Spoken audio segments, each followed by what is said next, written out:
Hi friends, welcome to my channel super trader Lakshya. और एक और बहुत ही बढ़िया इन्फॉर्मेटिव वीडियो लेकर आज मैं आया हूँ। एग्जैक्टली हम बात करेंगे कि आरबीआई की एक रिपोर्ट आई है और उस रिपोर्ट में आरबीआई ने हाइलाइट्स किए हैं हमारी इकोनॉमी और जो भी सिस्टमैटिक रिस्क होते हैं फाइनेंशियल सेक्टर को लेकर, उसके बारे में उन्होंने अपनी रिपोर्ट दी है। एनुअली रिपोर्ट है, स्ट्रेस टेस्ट भी कहते हैं इसमें। इसका एक पार्ट होता है जिसमें बैंकों की लाइबिलिटीज़, एसेट्स, कितने उनके एनपीएज हैं, कितने उनके ख़राब लोन हैं, अच्छे लोन है, रिकवरी के चांसेस हैं, इन सब का एनालिसिस करती है। तो ये जो फाइनेंशियल स्टेबिलिटी रिपोर्ट है ये कल आई है फ्राइडे को, और इस रिपोर्ट में काफ़ी बड़ी चीज़ें हाईलाइट हुई हैं और आरबीआई ने काफ़ी सारे अलार्म बेल्स बजाए हैं फाइनेंशियल सेक्टर के लिए, मार्केट के लिए, लोन्स के लिए, एनपीएस के लिए, इन सभी चीज़ों के लिए।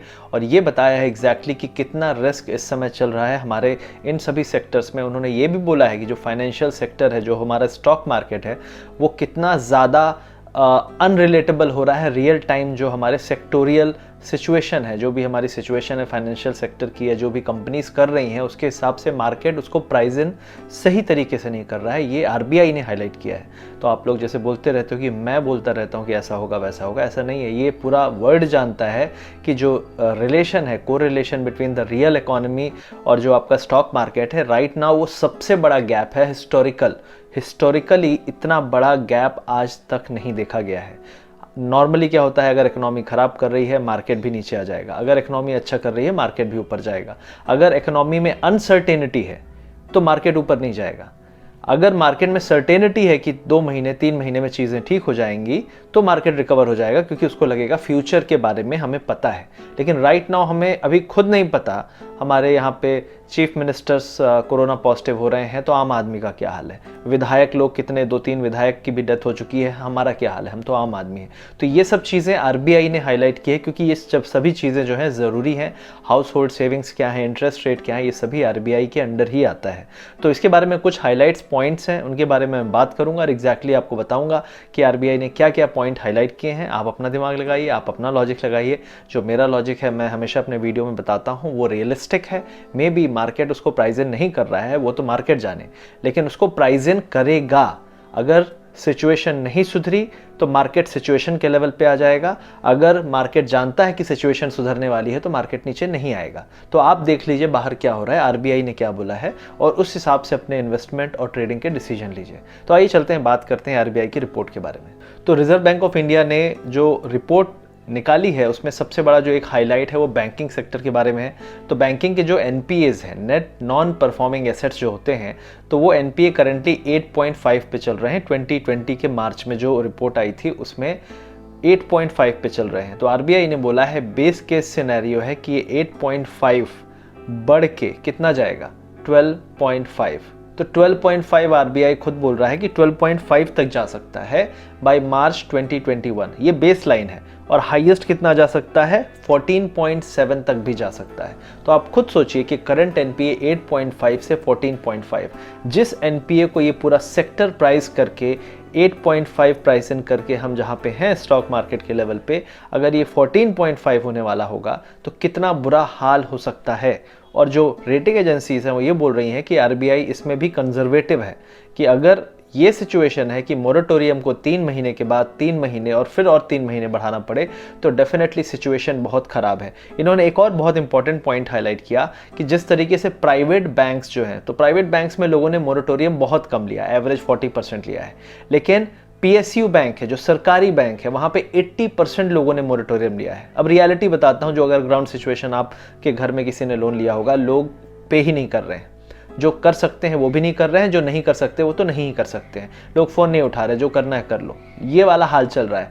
तो ये एनपीए में जाएगा डेफिनेटली, राइट। अगर आपके पास आज पैसा है, कल अगर सिचुएशन बिगड़ी, लोग क्यों नहीं दे रहे हैं वापस? तो ये हालत है कि लोग पैसे ही नहीं पे कर रहे हैं। तो डेफिनेटली अगर लोग पैसे पे करने का जो एटीट्यूड था, बहुत पहले भी आरबीआई ने जब रघुराम राजन के टाइम पे एनपीए क्लीनिंग का जो काम चालू किया था, तो उन्होंने बोला था कि हमें लोगों को डिसिप्लिन बनाना पड़ेगा, डिसिप्लिन अप्रोच रखनी पड़ेगी। लोगों में ये नहीं होना चाहिए कि नहीं पे करेंगे, जो करना है कर लो, ये वाली अप्रोच। लेकिन आज के समय में वही अप्रोच फिर से आ गई। पिछले 1-2 साल में काफ़ी इंप्रूवमेंट हुआ था, और जो आज हो रहा है, जो कोरोना के कारण जो भी इम्पैक्ट हो रहा है, बिजनेसेस फेल हो रहे हैं, वो लोग तो पे वैसे भी नहीं कर पाएंगे, उनकी एबिलिटी नहीं है। तो एबिलिटी जिनकी नहीं है और जिनकी एबिलिटी छिनने वाली है, उनका क्या होगा?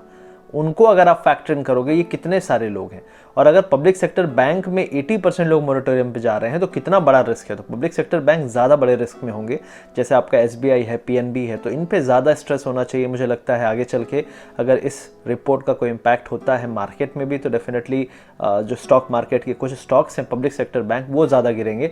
डेफिनेटली प्रॉब्लम सिर्फ पब्लिक सेक्टर में नहीं है, प्रॉब्लम पूरी इकोनॉमी में है। तो ओवरऑल प्राइवेट और पब्लिक दोनों में यही प्रॉब्लम होने वाली है कि लोगों की जो पे करने की एबिलिटी है वो कमज़ोर होने वाली है। तो इस चीज़ पे बहुत ध्यान देना पड़ेगा आपको कि जब भी आप कोई स्टॉक पिक कर रहे हैं तो फाइनेंशियल सेक्टर का स्ट्रेस कितना ज़्यादा है और कितना बढ़ सकता है उस पर ज़रूर नज़र रखिएगा।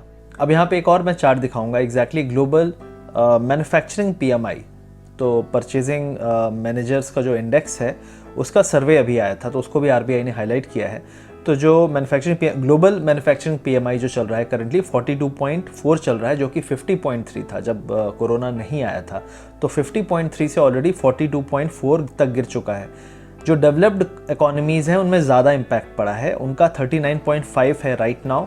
और पिछले महीने जब लॉकडाउन खुला उसके बाद इम्प्रूवमेंट है, थोड़ा सा इम्प्रूवमेंट है, लेकिन बहुत ज़्यादा अभी भी नहीं है। और जो इमर्जिंग मार्केट हैं उसमें 45.4 चल रहा है, 42.7 से उसमें भी इम्प्रूवमेंट है, बहुत ज़्यादा नहीं है, अभी भी हम 51 का जो लेवल था उससे काफ़ी नीचे हैं। तो ये ग्लोबल PMI का हाल है जो उन्होंने हाईलाइट किया है कि ये चीज़ें सुधरने में टाइम लगेगा। ये जो पॉपअप हम देख रहे हैं, जो इम्प्रूवमेंट देख रहे हैं, ये 51 नहीं पहुंच जाएगा। जैसे कि स्टॉक मार्केट 51 जहाँ से उठा था वहीं पहुंच गया। तो जब रियल इकोनॉमी वहीं पे नहीं पहुंच रही है तो कितना टाइम लगेगा। अगर 5 साल लगने वाले हैं तो मार्केट यहाँ पे नहीं रुक पाएगा। 5 साल तक उस पैसे की वैल्यू जो आपने लगा रखा है और उसमें कोई रिटर्न्स नहीं मिलेंगे तो आपको क्या फ़ायदा होगा। तो डेफिनेटली ये एक बहुत बड़ा चैलेंज है जो इन्वेस्टर्स नहीं सोच रहे हैं, और हाईलाइट यही किया है RBI ने अपनी रिपोर्ट में इनडायरेक्टली किया है, क्योंकि they can not call it like stock market बहुत प्राइजी है वरना बहुत पैनिक हो जाएगा, गिर जाएगा। और कंजर्वेटिव RBI हमारे गवर्नर्स हैं, पुराने वाले गवर्नर जैसे होते तो डेफिनेटली मुंह खोल के कुछ भी बोल देते, उसका इम्पैक्ट हो जाता। लेकिन डेफिनेटली जो रिपोर्ट आई है काफ़ी सारे अलार्म बेल्स रिंग करने वाली है, लाल कलर पूरा रिपोर्ट दिख रहा है। तो डेफिनेटली वो भी मैं आपको दिखाऊंगा अगले वाले स्लाइड में। यहाँ पे एक और आप चीज़ देखेंगे कि ग्लोबल जो मर्चेंटाइज का ट्रेड है, मर्चेंटाइज जो भी अपने सामान होते हैं, कपड़े लत्ते, दुनिया भर की चीज़ें, इंपोर्ट एक्सपोर्ट, सभी जो ट्रेड हो रही ग्लोबली, तो वो ट्रेड -8% श्रिंक हुई है। आप देख सकते हैं ग्राफ में कि वो चल रही थी +2% से -8%। तो सिचुएशन ऑलरेडी ख़राब है, और ये सिचुएशन ऐसा नहीं है कि ये स्ट्रक्चरली वैसे भी वीक चल रही थी पिछले कुछ महीनों से, 5-6 महीनों से, और ये कोरोना के बाद डेफिनेटली बहुत ज़्यादा वीकनेस आई है। पिछले कुछ सालों से ही ग्लोबल ट्रेड में काफ़ी वीकनेस आ रही है। 2019 के बाद आपने नहीं देखा होगा बहुत ज़्यादा GDP में एक्सपेंशन हो रहा है। IMF और वर्ल्ड बैंक लगातार जो फोरकास्ट है उसको कट कर रहे हैं। IMF ने खुद बोला है कि एवरेज जो ग्लोबल ग्रोथ है उसका 3 to 5% का कॉन्ट्रैक्शन हो सकता है, और कुछ कंट्रीज़ में 8 to 9%, 11% तक का कॉन्ट्रैक्शन हो सकता है। तो वर्स्ट केस सिनेरियो अगर -11% है तो इकोनॉमी में डेफिनेटली सीरियस प्रॉब्लम है। अब यहाँ पे एक और चीज़ बहुत इंपॉर्टेंट है जो हाईलाइट की है, पूरी इकोनॉमी को दिखाती है, वो है सिस्टमैटिक रिस्क सर्वे। आप देख सकते हैं स्लाइड में। तो सिस्टमैटिक रिस्क सर्वे जो है इसमें उन्होंने कुछ क्राइटेरियाज बनाए हैं। ग्लोबल रिस्क कितना है, मैक्रो इकोनॉमिक कितना है, फाइनेंशियल मार्केट का कितना है, इंस्टीट्यूशनल और जनरल रिस्क कितना है। तो जनरल में तो आपका इतना कुछ खास नहीं है, लेकिन मेजरली जो मेजर कैटेगरीज होती हैं उनमें से है ग्लोबल रिस्क। तो अक्टूबर में जो था कलर था येलो मतलब मीडियम रिस्क अक्टूबर में भी था। अब अक्टूबर के बाद चीज़ें जब इतनी बिगड़ गई हैं तो मीडियम रिस्क आपका हाई है या वेरी हाई है। डेफिनेटली कंजर्वेटिव वे में RBI ने उसको हाई हाईलाइट किया है। तो ग्लोबल रिस्क हाई है, मैक्रो इकोनॉमिक रिस्क हाई है, फाइनेंशियल मार्केट रिस्क भी हाई है, और इंस्टीट्यूशनल रिस्क भी हाई है। तो ये जो सब रिस्क हैं, और जो चेंजेस में एरो दिख रही है आपको, वो एरो ऊपर दिखा रही है, इसका मतलब है कि बढ़े हैं, रिस्क बढ़ रहा है। तो अब जो सिस्टमैटिक रिस्क के बारे में RBI बात कर रहा है, उन सिस्टमैटिक रिस्क के अंदर जो कैटेगरीज हैं, जो भी पॉइंटर्स हैं, उनके बारे में अगर आप रिस्क में देखेंगे तब आपको समझ में आएगा कि रिस्क आ कहाँ से रहा है। जैसे हमने कहा कि ग्लोबल रिस्क क्या है, तो ग्लोबल रिस्क में ग्लोबल ग्रोथ क्या है, सॉवरेन रिस्क, कंटेजियन, मतलब अगर किसी बाहर की कंट्री में कोई इशू हो तो उसका इम्पैक्ट भी हमारे यहाँ पड़ेगा। अगर US में रिसेशन आएगा तो हमारे यहाँ कितना इम्पैक्ट पड़ सकता है, तो उस टाइप के रिस्क। कमोडिटी प्राइसिंग रिस्क, जैसे क्रूड ऑयल है, बाहर से इम्पोर्ट हम करते हैं, अगर ये बढ़ता गया, हो सकता है कुछ भी हो सकता है, तो कमोडिटी रिस्क जो भी है, गोल्ड हम इंपोर्ट करते थे, राइट नाउ तो इतना ज़्यादा इंपोर्ट नहीं है, लेकिन क्रूड ऑयल तो इंपोर्ट लगातार करते ही हैं। अब इसके अलावा आपका हो गया अदर ग्लोबल रिस्क। तो ये ओवरऑल जितनी भी कैटेगरीज हैं, ग्लोबल ग्रोथ का रेड है, रेड मतलब वेरी हाई। ठीक है, आप देखिए सबसे मेन पॉइंट है कि ग्लोबली जो इकोनॉमीज़ हैं वो ज़्यादा नहीं बढ़ेंगी, उनका ज़्यादा ठीक ठाक करने का रिस्क बहुत हाई है। तो डेफिनेटली वो एक हाईलाइट पॉइंट है। अब मैक्रो इकोनॉमिक रिस्क जो है उसके बारे में अगर हम बात करेंगे तो उसमें आता है domestic growth, domestic inflation. Domestic growth is very important, जो ग्रोथ हमारे इंटरनल स्ट्रक्चर, एग्रीकल्चर सेक्टर कह लो, अब जो भी चीज़ें हम खुद प्रोड्यूस कर रहे हैं उसकी ग्रोथ कैसी रहने वाली है। तो domestic inflation, domestic growth red है, डोमेस्टिक इन्फ्लेशन भी हाई है, growth is very high, inflation is high. Current account deficit ये अभी चल रहा है येलो, मीडियम रखा है इसे, जबकि मीडियम ये ऑलरेडी एक्सीड हो चुका है हमारा अकाउंट डेफिसिट, फिर भी इसे मीडियम रखा है, ठीक है। इसके अलावा सोवरेन रेटिंग डाउनग्रेड, अब रेटिंग डाउनग्रेड का रिस्क बढ़ता जा रहा है। आप डाउनग्रेड नहीं करोगे, अब सरकार पैसे उठाएगी और ग्रोथ है नहीं, रेवेन्यूज आ नहीं रहे हैं, टैक्स कलेक्शन हो नहीं रहे हैं, तो कैसे सरकार चलेगी। Definitely they need that money to come, वो पैसा चाहिए। तो अगर वो ऐसा नहीं हुआ तो फिस्कल डेफिसिट में इशू आएगा, डेफिनेटली रेटिंग डाउनग्रेड में भी रिस्क आ सकता है। उसके अलावा कॉर्पोरेट सेक्टर में रिस्क है, ये भी हाई चल रहा है। इंफ्रास्ट्रक्चर डेवलपमेंट हाई चल रहा है। रियल एस्टेट प्राइसेस कोलैप्स हो सकते हैं, ये बहुत सारी रिपोर्ट्स ने हाईलाइट किया है, ये भी इन्होंने मैक्रो इकोनॉमिक में ही रखा है, ये भी रिस्क बहुत हाई है। हाउस होल्ड लोगों के पास पैसा बचेगा नहीं, अगली कमाई हो नहीं रही है, जो सेविंग्स थी वो खर्च होती जा रही, घर में बैठे रहोगे तो कहाँ से कमाई होगी। हफ्ते के 7 दिन में अगर 2 दिन लॉकडाउन होगा तो कितनी प्रोडक्टिविटी होगी लोगों की। डेफिनेटली 20% तो कम हुई, 20-25%। अब 25% कम प्रोडक्टिविटी के साथ सेम आउटपुट कैसे दे पाओगे, क्या 20 घंटे काम करेंगे। प्रॉब्लम ये नहीं है, ये कोई भारत बंद नहीं है, ये है कि आप ज़्यादा काम करोगे, ज़्यादा अपने आप को एक्सपोज करोगे, रिस्क तो बढ़ ही रहा है ना, क्योंकि ये एक ह्यूमैनिटेरियन क्राइसिस है, इससे डिसीज़ है, ये प्रॉब्लम है, तो डेफिनेटली इसका रिस्क बढ़ता है। अब हम देखते हैं फाइनेंशियल मार्केट का रिस्क। तो फाइनेंशियल मार्केट का रिस्क अगर आप देखेंगे तो इसमें फॉरेन एक्सचेंज आरबीआई ने पिछले 15 दिन में काफ़ी मैनेज किया है। अभी आप देख सकते हैं रुपी काफ़ी स्ट्रांग हुआ है पिछले 15 दिन में। कब तक मैनेज करेगा, क्या आरबीआई सिर्फ मैनेज ही करता रहेगा, उसको फ्री फ्लो में थोड़ा छोड़ना पड़ेगा।